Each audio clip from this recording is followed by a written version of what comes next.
Pose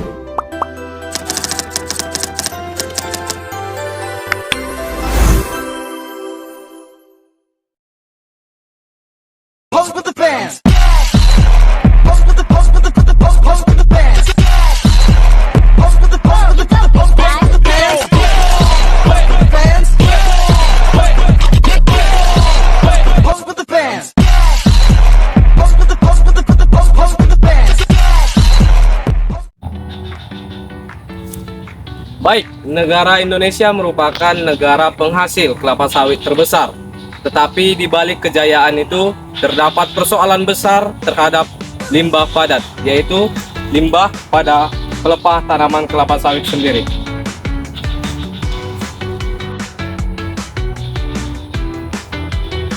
Dalam 1 hektar kebun kelapa sawit bisa menghasilkan 8-10 ton pelepah per tahun, yang dimana pelepah tersebut dibiarkan membusuk atau dibakar. Pelepah tersebut menyebabkan pencemaran lingkungan pada lingkungan kita ini, sekitar.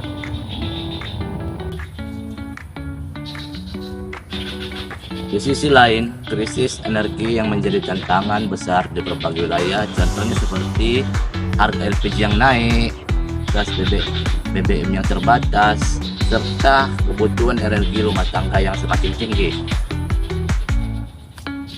Maka muncul pertanyaan, bisakah pelepah kelapa sawit dimanfaatkan menjadi sumber energi alternatif?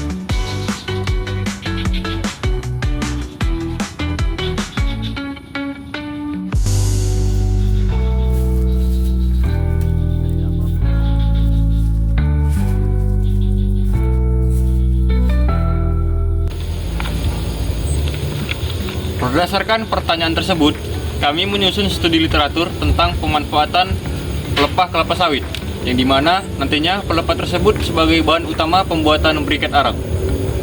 Baik, tujuan studi ini merupakan yang pertama itu untuk mengetahui bagaimana proses dalam pembuatan briket dari pelepah tanaman kelapa sawit.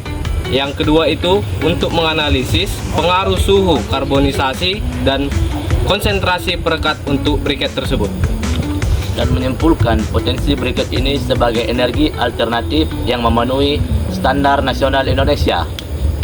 Dengan pendekatan ini, kami berharap dapat memberikan gambaran yang jelas tentang potensi daripada limbah pelepah kelapa sawit, bukan hanya sebagai limbah, namun sebagai solusi energi yang terjangkau, kemudian berkelanjutan.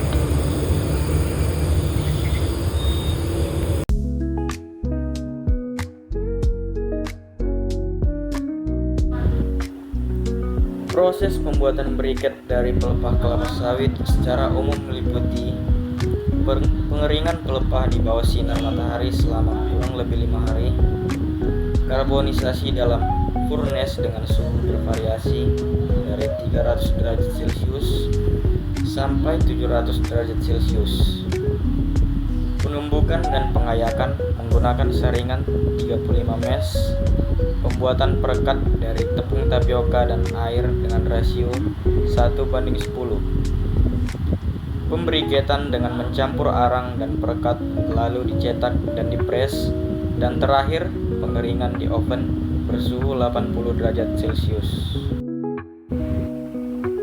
Dari hasil analisis kami, dapat disimpulkan bahwa kualitas briket sangat dipengaruhi oleh 2 faktor utama. Yang pertama, suhu karbonisasi yang tinggi menghasilkan arang dengan kadar air rendah dan nilai kalor tinggi. Yang kedua, jumlah perekat yang terlalu banyak justru menurunkan efisiensi karena meningkatkan kadar abu dan menghambat pembakaran. Standar SNI untuk briket arang mencakup volatil meter maksimal 15%. Hasil dari literatur yang kami pelajari menunjukkan bahwa briket pelepah sawit sangat potensial memenuhi standar tersebut dengan proses yang relatif sederhana dan bahan yang sangat melimpah. Pemanfaatan ini juga membantu untuk menurunkan pencemaran limbah padat pada perkebunan kelapa sawit, sekaligus membuka peluang mandiri berbasis lokal. Harapan kami adalah dapat dilakukan penelitian lebih lanjut agar kami dapat menguji skala besar daripada briket dari pelepah kelapa sawit ini, dan juga Diharapkan dengan dilakukan penelitian lebih lanjut dapat juga mendistribusikan briket ramah lingkungan ini kepada masyarakat dan juga UMKM. Terima kasih telah menonton video kami, semoga bermanfaat dan menambah wawasan tentang pentingnya mengubah limbah menjadi energi. Dari pelepah untuk energi. Dari limbah Jadi berkah.